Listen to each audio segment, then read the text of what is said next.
Tonight on Sky News at 10, a new addition to Cameron's coalition.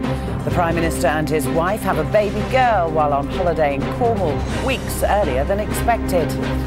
Also tonight, how the state, police and church colluded to protect a Catholic priest behind one of the Trouble's worst atrocities. Another record year for GCSEs, but many students find the future isn't so bright. The woman who dumped a cat in a bin is given police protection, as the public are told not to take matters into their own hands. In China, 43 people are killed in a plane crash, but scores more are pulled alive from the flames. Plus, George Michael is told to expect jail after he admits to driving under the influence of cannabis. And later in Sportsline, whose name is on Monty's list? A tough few days ahead for Europe's Ryder Cup captain. Live from the Sky News Centre, this is Sky News at 10 with Lorna Dunkley. Very good evening. This is Sky News at 10. David and Samantha Cameron are celebrating the birth of a baby girl, their fourth child, an event the Prime Minister said happened a bit quicker than expected. She wasn't due until next month, but arrived this lunchtime as the couple were on holiday in Cornwall. Both she and her mother are doing very well. Sky's Katie Stallard reports. Welcome to Al Jazeera. It's November the 15th, day one of a new era in television news. I'm Shuli Ghosh. And I'm Sami Zaidan. This is Al Jazeera.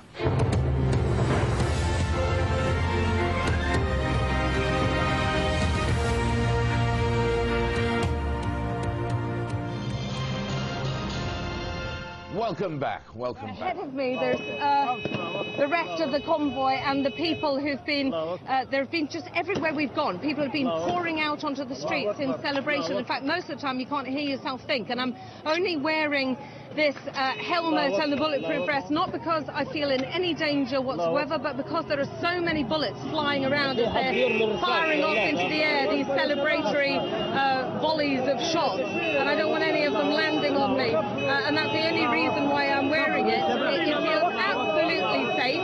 The rebel soldiers have simply just driven into the capital, and whatever support Colonel Gallery had, it appears to have melted away. Those are all the people, but the noise of all the people coming out onto the streets in celebration.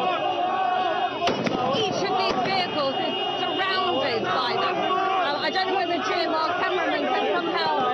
It's very dark, and it's also, when we move the camera, it sometimes brings up the picture. But you can see there are loads of people coming out in celebration, just wanting to take part in what they believe is the liberation of the capital. We're sort of hampered slightly by technology because it doesn't like moving, and it likes everyone to be very still, but you get a sense of the victory, the victorious feeling that people have in the city tonight. They feel liberated, and people are just, that's water being thrown. They do that in celebration as well. And there are fireworks being lit, guns going off everywhere. It's an absolutely amazing sight. Let's take a look at the markets, the business news and how they closed both here and across the Atlantic. World markets taking a fright on the pace of economic recovery. FTSE closing at 5155, down 79 points. On Wall Street, Dow Jones plunged when the latest US housing data showed that sales of existing homes dropped a record 27% in July. And we've just heard that the euro's coming off. It's down tonight after S&P announced that Ireland's long-term credit rating has been cut to AA from AA+. Now let's take a quick look at the stories on the front of tomorrow's newspapers. The Telegraph reports pensioners and families with children will be hardest hit by George Osborne's emergency budget. The Independent leads on what it calls a language crisis currently taking place in British schools. And the Financial Times reports on market jitters during trade today on fears the US and other major economies are slowing sharply.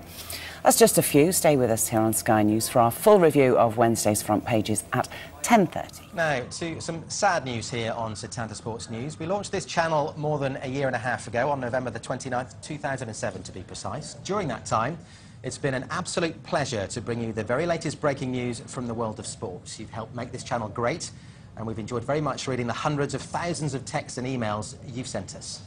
But after 572 days, 13,728 hours, and what must be millions of minutes, it's time for us to say farewell. Throughout that time, we've brought you more than just the day's news. We've invited you, the fans, to take part in our coverage, and many of you were here in the studio on Saturday afternoons along with us.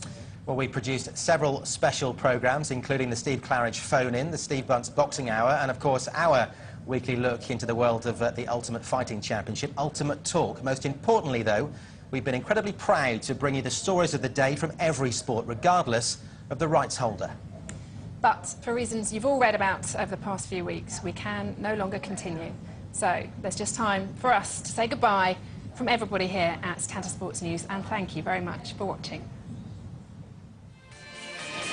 Take your time to trust in me, and you will find infinity.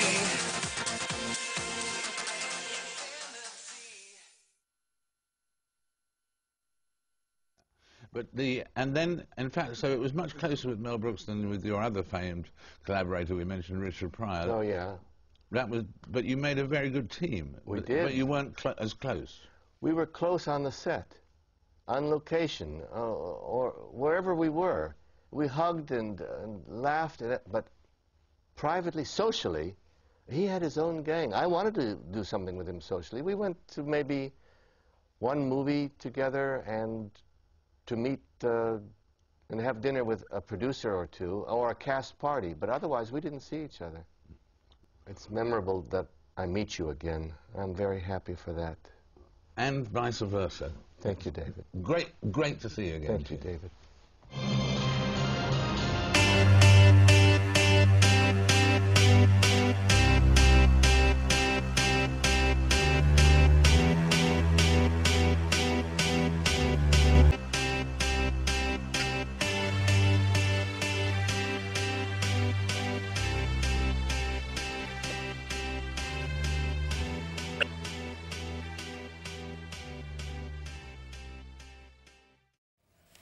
This is Sky News at 10. A British energy company has claimed to have found signs of oil reserves deep under the Arctic water. The discovery was made below the Davis Strait, just off the coast of Greenland. 2 rigs are now drilling up to 500 metres below the surface in an attempt to find evidence of oil. But a Greenpeace vessel, the Esperanza, is protesting against the drilling, saying it'll destroy the local environment. So the Danish government has set up a 500-metre exclusion zone around the rig. Sky's Mark Stone reports. Hello, you're watching Sky News at 10. Time to take a look through the stories on tomorrow's front pages. The Telegraph reports pensioners and families will be hardest hit by George Osborne's emergency budget. The Independent leads on what it calls a language crisis currently taking place in British schools. The Financial Times reports on market jitters during trade today, on fears the US and other major economies are slowing sharply. The Express warns travellers the roads and rail will be chaos over the bank holiday weekend. And the Daily Star says that 2 former Big Brother stars are gearing up to reveal secrets about other celebrities. Well, let's talk further about some of those stories. I'm joined by the former Lib Dem MP, Mark Oaten. Mark, good evening to you. Nice to see you. And, of course, nearly all of the front pages have the Prime Minister and Samantha Cameron. They do. What they haven't got, of course, is a picture of the baby yet, but they've all got the story that the baby has been born. And the images they're showing of the Camerons a couple of days ago, of course, starting their holiday, thinking they were going to have a couple of weeks break. And then this morning it all happened, and as the Telegraph report here, the baby is born quite a few weeks early, but all is well. All is well, and being a mother myself, the logistics of having a baby while you're on holiday are not good. Apparently, press officers have been sent out to buy baby grows. It's not as you plan it, is it? No. I'm sure you sort of hopefully got everything planned at home. They're going to be in a remote area. They can't leave home, and they can't sort of get back to having all their stuff around them. Yeah. So it's not ideal from that perspective. But of course, some of the press are homing in on the political aspect of this, which is they're saying good news for the Deputy Prime Minister, Nick Clegg. He gets a little bit longer in the top job because, of course, Cameron was due to go back to work next Tuesday. Now he's going to take some paternity leave. Well, I read that he was only going to take a couple of days paternity leave, so maybe not setting the best example. Fathers being encouraged to take longer on paternity. And particularly as the coalition government have passed some legislation to say they should do as well. So I suspect he'll be taking days here, there and everywhere over the next couple of weeks off. Well, that's in the Daily Telegraph, as I say, that picture from a couple of days ago, but it is on many of the front pages, isn't it? Let's move on to the Financial Times, which, for obvious reasons, perhaps doesn't have it, but market jitters over growth. Yeah, I mean, I'm getting slightly fed up with this. One week we're told, you know, the economy is bouncing back, housing prices are going up. The next day you get bad news, and it does seem from the Financial Times, of all the papers, I guess those are the ones you should be reading in terms of understanding the economics of this.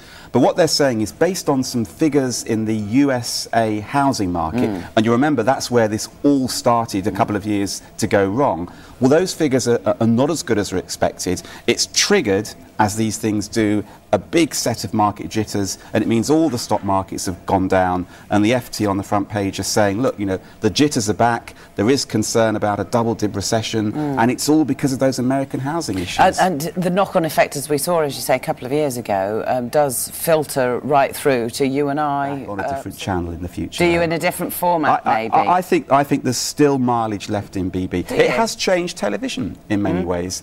It was, you know, one of the first of this kind of programme. And we do remember some of the, you know, Nasty Nick. Yeah, Nasty Nick's gone back in, apparently. Nasty Nick's gone back in. It's not quite clear from the Star story whether some of the celebrities like John McCurrick are going back in. Well, I thought I read earlier that him, Ulrika Johnson, Coolio, they've all gone back in. Absolutely, and you can remember some of the classics with some former politicians. Remember pretending to be a pussycat, and yes, maybe George Galloway. Maybe, you know, will he go back in again? Yeah, and those in the population who don't watch won't care one hoot who goes in and who doesn't. I doubt they'll be buying the Star either. No, probably not. Mark, thank you very much indeed. We'll talk further about the newspapers a little later on. Mark will be back again at 11:30. Also joining us then, James Max, radio presenter with LBC. We'll see you later.